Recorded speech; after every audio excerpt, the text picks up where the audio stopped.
විතර කියන්නේ රුසියට ඔය දුවන කතාවකින් ඉන්නවා. මංගල මොහොතට සැනපිලි අරගෙන ළඟදිම මං එන්නම්. මංගල මොහොතට සැනපිලි අරගෙන ළඟදිම මං එන්නම්. පුංචි කාලේ අපි සින්දු කියපු ඇටි පැටිය මට මතකයි. පුංචි පැටි කිට වෙච්ච පොරොන්දුව ඉරහඳ වගේ මතකයි. පුංචි කාලේ අපි සින්දු කියපු ඇටි පැටිය මට මතකයි. පුංචි පැටි කිට වෙච්ච පොරොන්දුව ඉරහඳ වගේ මතකයි. Thank you. ඔව් එම රසබර ගීතය සමග විශේෂ දෙයක් මතක් කරන්නට ඕනේ. මේ අවස්ථාවේ අපේ ගරු ඇමතුමත් පැමිණ සිටිනවා.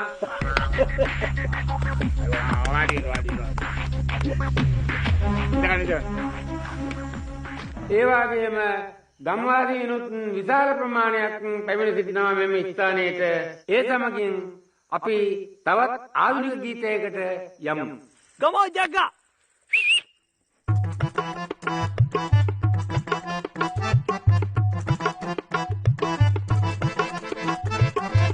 දිව්‍යංගනා විසුරුපි දේහ විලාසී මුවගේ සිනා වගේ දේවතා එලි කවියෝ මුලාබී ආයලියයි සිදාකී ඔබ චිත්‍රයක් තෝ අරබි කුමාරී හබීබී හබීබී අස්ලාමු අලයිකුම් ඔ බේබී බේබී සර්පස්සේ අවුතුම් හබීබී හබීබී සලාමු අලයිකුම් ඔ බේබී බේබී සර්පස්සේ අවුතුම් හබීබී.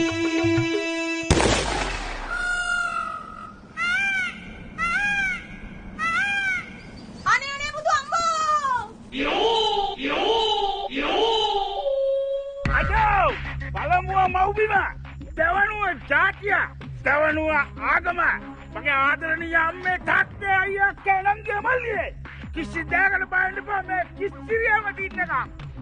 දැන් මේ වේදිකාව කලේ කුමක්ද? මේක හුදෙක් ගීතයක් විතරක් නෙමෙයි. මේක හුදකලා සිද්ධියකුත් නෙමෙයි. මේක මගේ ආගමට සහ මෙතන රැස්සලා ඉන්න මගේ ආදරණීය බෞද්ධ ජනතාවගේ හිත් පාරන්න අරාබි රටවල් විසින් සංවිධානය කරන ලද ජාතිවාදී කුමන්ත්‍රණයක් මේ තියෙන්නේ. මේ කිස්සිරියම තින්නකම් ඒව කරන්න ඉඩ දෙන්නේ නෑ නෑ නෑමයි. අනේ හටඩෑ බේරගන්න ආපු දෙවියේ සාදු සාදු.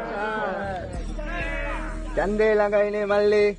රට ජාතිය බේරගන්න ආපුම විශ්වත්‍යක් විශ්ිකන අප්පන්දුරකට පයින් ගාපුවාම ඒකුණා නෑ මේ පාර. ඌට කවුද දන්නේ කිව්ව එක ජාතිවාදී සින්දුවක් කියලා. ඡන්දේ ගන්නත් උන් ඕන කුණු ගොඩක් අවශ්‍යයි.